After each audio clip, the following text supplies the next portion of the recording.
Assalamu alaykum hurmatli televizor ko'ruvchilar. Dunya Uyg'ur Qurultiyi televiziyesi kündəlik xəvərlər proqramımıza xoş gəldinglar. Mən Hidayət Musacan. Aziz ko'ruvchilar, tövəndə diqqətinizlər bugünkü xəvərlər proqramımızın təfsilatında bo'lsin.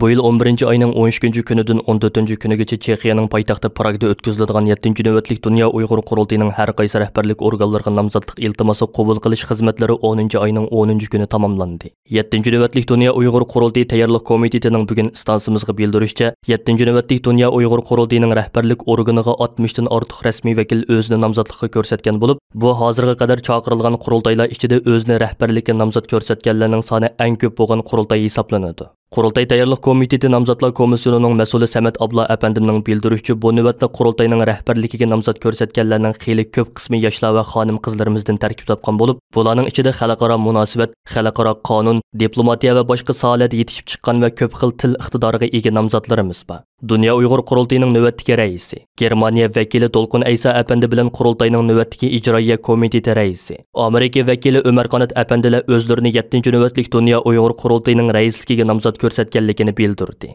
Qurultayning nizomnomasi bo'yicha qurultay raisi faqat 2 qitim uda saylanish salohiyatiga ega. 7-ci navbatlik Dunya Uyg'ur Qurultiyi tayyorlik komitetining raisi Farat Yo'ronqash apandi bu munosabat bilan bugun stansimizga qilgan so'zida o'zlarini bu navbatli qurultayning raisligiga namzat ko'rsatgan Dolqun Aysa va Ömer Qanat apandilarga, shundaqla o'zlarini qurultayning boshqa organlariga rahbarlikka namzat ko'rsatgan barliq vakillarimizga saylamda muvaffaqiyat tilaydiganligini, namzatlarning soni ilgirki qurultaylarga qaraganda alohida ko'p bo'lgani uchun bu navbatli qurultayning rahbarlik saylamining intayin keskin va tatliq raqobatlarga sahna bo'ladiganligini ifoda qildi. Chexiyada chaqiriladigan 7-ci navbatlik Dunya Uyg'ur Qurultiyida qurultayning 1 nafar raisi va 3 nafar muavin raisi, qurultayning ijroiya komitetining 1 nafar raisi va 4 nafar muavin raisi, qurultayning 1 nafar bosh taftishi va 4 nafar muavin bosh taftishi, qurultay fondining 1 nafar raisi va 2 nafar muavin raisi va qurultay ijroiya komiteti qarmaqidagi 15 xizmat komitetlarining mudirlari qurultayning rasmiy vakil va kandidat vakillari tomonidan yoshirin ovoz berish usuli orqali saylab chiqiladi.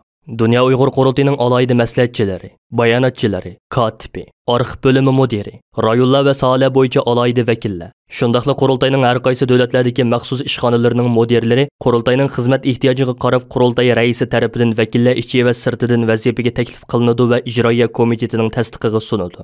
Dunya Uyg'ur Qurultiyi markaziy ishxonasining stansimizga bildirishicha, bu yil 11 ayning 13 kunidan 14 kunigacha Chexiyaning poytaxti Pragda o'tkaziladigan 7-ci navbatlik Dunya Uyg'ur Qurultiyining tunji kuni, ya'ni Sharq Turkiston Cumhuriyet bayrami kuni qurultay tomonidan Uyg'ur irqiy qirg'inchiligi va Uyg'urlarning mustaqillik talablari degan temada xalqaroliq ilmiy muhokama yig'ini, shundaqla lager shohidlarining qatnashida guvohlik berish va axborot e'lon qilish yig'ini o'tkaziladi. Yig'inga Sharq Turkiston va Uyg'urlar masalasini tadqiq qilayotgan chet ellik mutaxassislar, Uyg'urlar masalasini yaqindan qo'llab kelayotgan bir qism parlament va hukumat a'zolari, xalqaroliq kishilik huquq tashkilotlarining mas'ullari, shundaqla matbuotlarga to'nilgan jazo lageri shohidlari taklif qilinadi. 7-ci navbatlik Dunya Uyg'ur Qurultiyiga 30 davlatdan saylab chiqilgan 207 nafar rasmiy vakil va 87 nafar kandidat vakilmi mazkur muhokama yig'iniga ishtirok qiladi. 11 ayning 13 kuni Pragda chaqiriladigan mazkur muhokama yig'ini va Sharq Turkiston Cumhuriyet kunimizni qutlug'lash murosimi ommaga ochiq bo'lib, Chexiyaga qo'shni bo'lgan Germaniya va Yevropaning boshqa ellardagi qarindoshlarimizmi agar sharoiti yer bersa, Pragga bevosita kelib qatnashsa bo'ladi. Mazkur yig'in sizlar ko'rayotgan Dunya Uyg'ur Qurultiyi televiziyasining YouTube va Facebook sahifalari orqali naq maydondan bevosita tarqatiladi. Dunya Uyg'ur Qurultiyining raisi Dolqun Aysa apandi 9 oktyabr Bosniyaning poytaxti Sarayevo shahrida boshlangan 13 navbatlik Dunya Sharq Turkistonlik qarindoshliklar uchrashuvi va 4 navbatlik Sharq Turkiston Milliy birlik shurosi yig'inining ichilish murosimida qilgan so'zida Dunya jamoatini Xitoy tahdididan hushyor bo'lish haqida ogohlantirdi. Dolqun Aysa apandi so'zida avval Sharq Turkiston xalqining hozir Xitoyning irqiy qirg'inchiligiga uchrayotganligini ta'kidladi va Sharq Turkiston xalqining yaqin kelgusida hurlikka erishadiganligidan har vaqt umidvor ekanligini bildirdi. Dolqun Aysa apandi Dunya jamoatini Xitoy tahdididan ogohlantirib mundaq dedi: Biz Dunya jamoatini Xitoyning yangi uslubdagi bir diktatorlik andisini dunyoga eksport qilayotganligi va bu xalqaro qimmat qarash ufqumlariga buzg'unchilik qilayotganligidan ogohlantiramiz.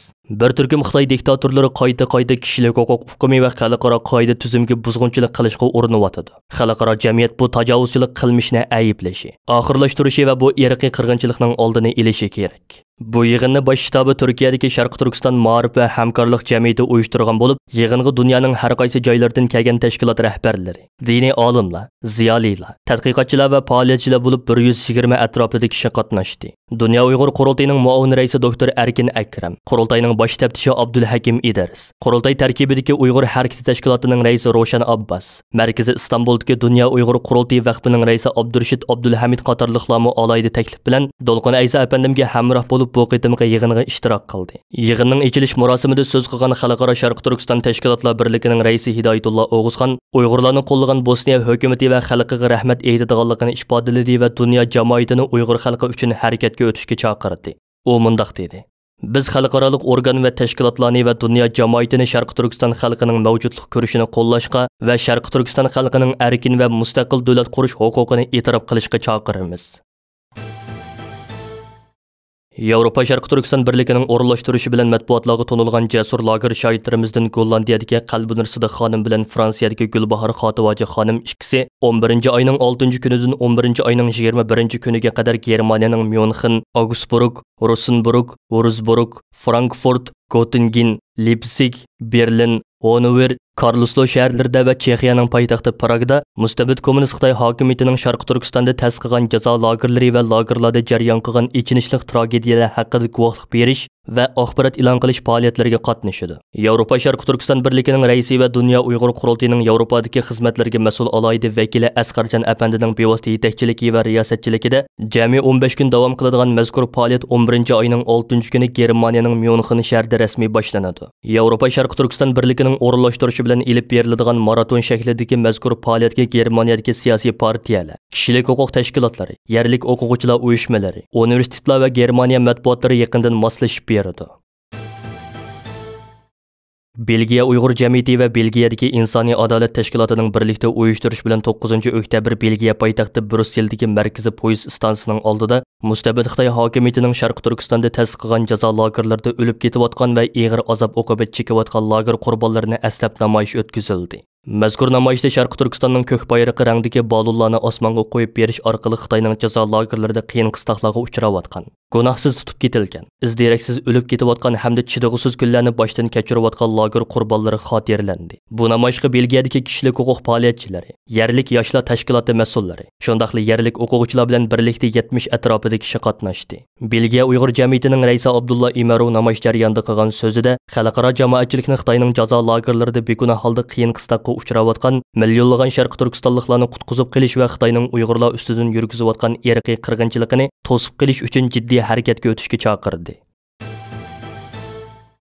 Amerika Markaziy istixborot idorasi CIA maxsus Xitoyga oid istixborot to'playdigan va Xitoyning Amerikadagi josuslik harakatlariga taqobil turadigan yangi markaz qurgan. Washington Postasi gazetining xabarida aytilishicha, bu yuqori darajalik Amerika amaldorining Xitoy bilan hammani o'z ichiga olgan, uzun yillik bir kurashga tayyorlik qilayotganligining yana bir ifodasi ekan.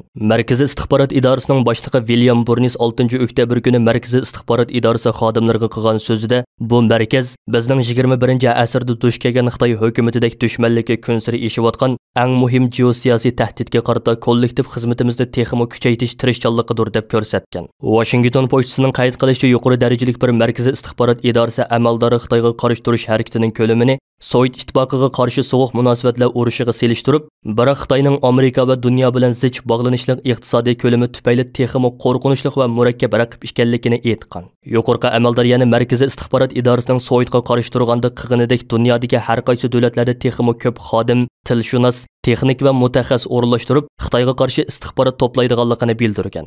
Washington Postasining aytishicha, Xitoy markazining qurilishi Xitoyning markaziy istixborot idorasining birinchi nomerlik nishoniga aylanganligining ifodasi ekan.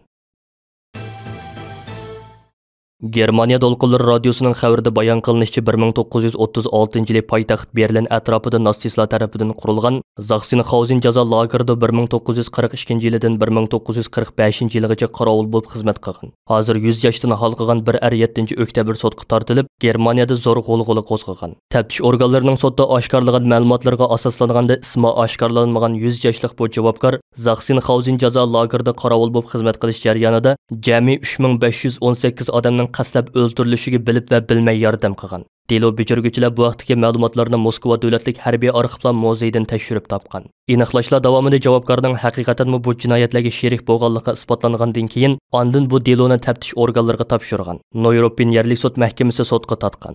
Berlindagi Oranenburg rayonida qurilgan Sachsenhausen jazo lageri ayni zamonda Germaniyadagi jazo lagerlarining ma'muriy markazi hamda seschilarning mashq bazasi bo'lgan alayda bir o'rin bo'lib, bu jazo lageriga ilgari keyin 200 ming odam qamalgan. Bularning mutlaq ko'p qismi asirga tushgan sobiq Sovet ittifoqining askarlari bo'lgan. Bu asirlarning bir qismi osh qoldirish, organ tajribasi qilinish, zaharlanish va hayotiga xavf yetadigan nachar muhitda turg'izilish qatorliq vositalar bilan o'ldirilgan. Tadqiqotchi Adrian Ziniz va boshqa mutaxassislarning fikriga asoslanganda navbatda Sharqiy Turkistonda jami 1300 dan ortiq jazo lageri ta'sis qilingan bo'lib, oz deganda 1.8 million odam qamalib turmoqda deyishgan. Bu odamlarni nazorat qilish, boshqarish, qayta tarbiyalash uchun yana qancha 100 ming odam xizmatchi bo'lib ishlamoqda ekan. Sharqiy Turkistondagi jazo lagerlari haqida tekshirish va tadqiqot olib borgan mutaxassislar navbatda lagerlarda davom qilayotgan insoniyatga qarshi jinoyatlarni ayni zamondagi natsistlarning Yevropadagi yig'ilish lagerlarida Yahudiy tutqunlarga yurgizgan vahshiyliklar bilan selishtirmoqgan edi. Lagerlarda og'ir tan jazosi, jinsiy tajovuzchilik, majburiy tug'mas qilish, yo'lbos o'rindiqda o'ltirg'izib qiynash, kunlab to'risga esib qo'yish, organ tajribasi qilish qatorliq jazo turlarining mavjudligini misol qilib ko'rsatgan edi. Bular Londonda o'tkazilgan 2 qitimliq Uyg'ur sud kollegiyasining isbot anglash yig'inida ko'plab o'tirg'i qo'yilgan edi. Undaqda kunlarning birida zamon o'zgarsa bu lagerlarda jinoyat o'tkazgan yoki bu jinoyatlarga sherik bo'lganlarning xuddi bugungi Germaniyada bo'lganga o'xshash tarixdagi jinoyatlari surishtirilib, adolat sotiga tortilishi mumkinmi? Dunya Uyg'ur Qurultiyining muavin raisi, Turkiyadagi Uyg'ur tadqiqot institutining mudiri, strategiya mutaxassisi doktor Erkin Akram apandi bu savolga bergan javobida, kunlarning birida Xitoyning Sharqiy Turkistonda yurgizayotgan qirg'inchiliklarda mas'uliyati bor bo'lgan shaxslarning sudga tortilish ehtimoli borligini, buning uchun ularning jinoyatlarini yezib qoldirishning zarurligini tilga oldi. Dunya Uyg'ur Qurultiyi Berlin ishxonasining direktori G'ayur Qurbon apandi bu vaqtda to'xtalganda bugungi mustabid Xitoy og'dirilib, uning o'rniga qonun tuzum bilan davlat boshqaradigan demokratik bir Xitoy dunyoga kelganda yoki mustaqil Sharqiy Turkiston davlati qurilganda jazo lagerlarida bugungi jinoyatlarni sodir qiluvchilar va uningga sherik bo'luvchilarning jinoyatlarining surishtirilib, sudga tortiladiganligini eskartdi. Hurmatli ko'ruvchilar, Uyghurda Dunya Uyg'ur Qurultiyi to'g'ri televiziyasi kündilik xəvərlər pirugrammısini diqqətinizə sunduq. Keyin qitimliq proqramımızı görüşəylik. Görüş yaman bo'lg'aysizlar. Xayr xo'sh.